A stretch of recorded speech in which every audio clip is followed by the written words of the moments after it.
how to best use the FAMOS demo project for torsional vibration. After downloading, you can just double-click the file and FAMOS will open and load everything of the project, including the data files. There are 200 megabytes of data files included, which is why it can take a moment to load. And apart from the data files, also all the panel files are loaded. So it will look like this. You see an RPM signal and you see some explanations. This project is about torsional vibration of a combustion engine for small turboprop airplanes. So it's mainly dealing with RPM data. On the graphic, you can see that there are 6 locations of RPM pickups on different parts of gearbox and crankshaft and so on, with different tooth wheels used. This is also why there are 6 inputs here, which are already set to the correct amount of teeth on these tooth wheels.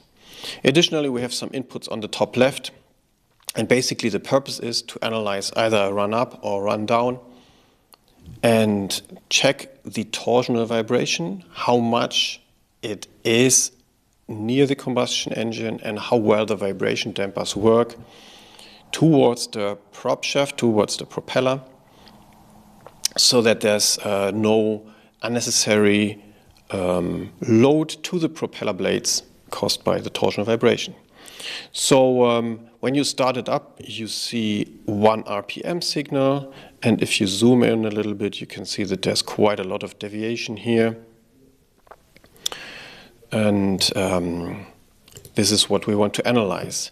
The red and blue lines are the section that is cut out for analysis, and you can influence this using these inputs. So if you want to analyze from here, you can change this, or if you want to analyze only the rundown, you can go to a part a little bit later.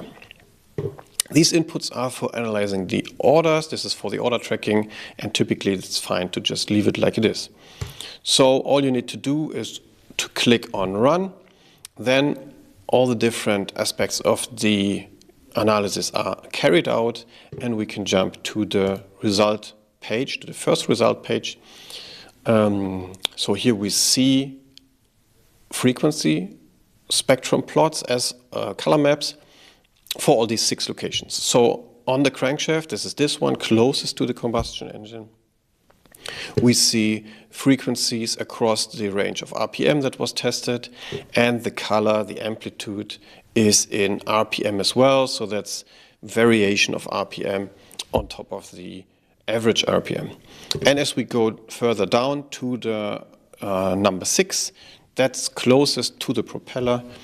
Here we see again frequency over RPM, and the amplitude is the same, but obviously we see that the amplitudes are different. So the maximum is less than 7 RPM deviation, where here it was still 90 RPM deviation. We have a lot of other pages. Next page is showing order spectra. So here we see very clearly that there's a third order as the strongest component, which is not a big surprise for a 12-cylinder combustion engine.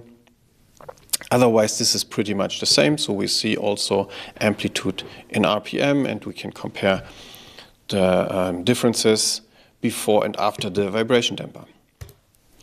On this page, we have one example plot showing the possibility to cut through this color map, cut through this matrix in both directions using these linked cursors, so they can be moved in the color map and they can also be moved in the separate plots.